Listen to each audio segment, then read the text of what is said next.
In the narrow alleys of Manila, where the scent of fried fish and damp air hung heavy, a young boy named Liam sat on the corner of a crumbling building. His small fingers strummed a cheap, cracked guitar strings rusted, body scarred, yet his touch brought it to life. He was only 13, but his eyes carried the weight of someone far older. Every day, he sang to strangers for a few coins, his voice rising above the chaos of jeepneys, honking horns, and the laughter of children chasing each other barefoot through puddles. Liam wasn't singing for fame.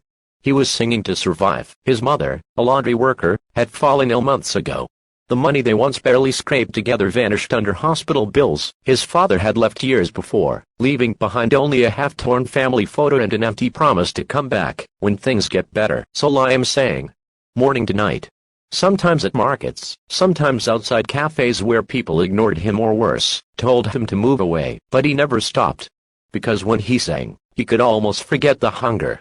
He could almost hear his mother humming along from their tiny room above the laundry shop, whispering, "Keep singing, Enoch, my child.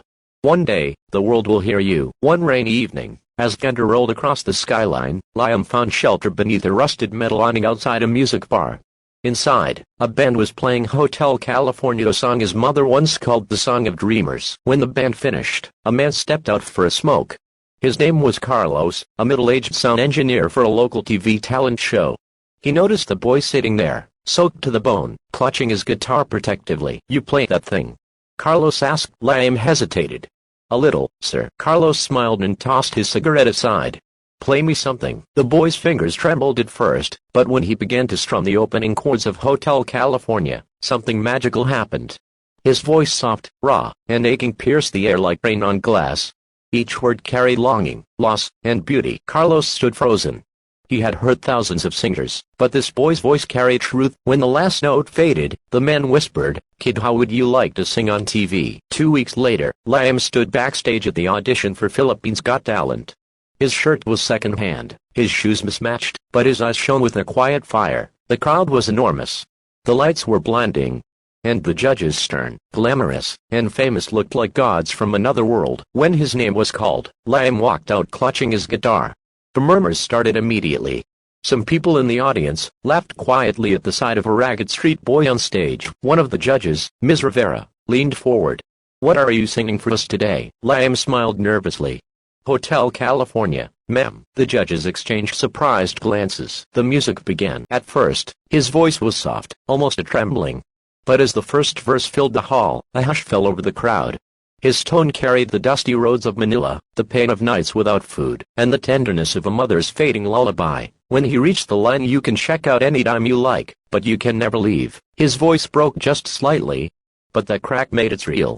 Tears welled in his eyes, and the audience felt it deep in their hearts. By the final chorus, the crowd was on its feet. The judges, each one had tears streaming down their faces. Ms. Rivera pressed her golden buzzer. The golden confetti fell like rain, shimmering around Liam as he stood there crying, clutching his guitar. For the first time in his life, people weren't looking at him with pity. They were looking at him with awe. After the show, reporters swarmed him. Sponsors called. And when he returned home, the neighbors cheered and hugged his mother, who sat weak but smiling. "Enoch," she whispered, holding his face in her trembling hands. "You did it. You made them listen." But the story didn't end there. Liam used his earnings to buy his mother proper treatment. She slowly regained her health, and together they moved out of the slums into a small apartment overlooking the city lights. Still, Liam never forgot where he came from. He returned to those same alleys every Sunday, to sing for the street kids, children who reminded him of himself.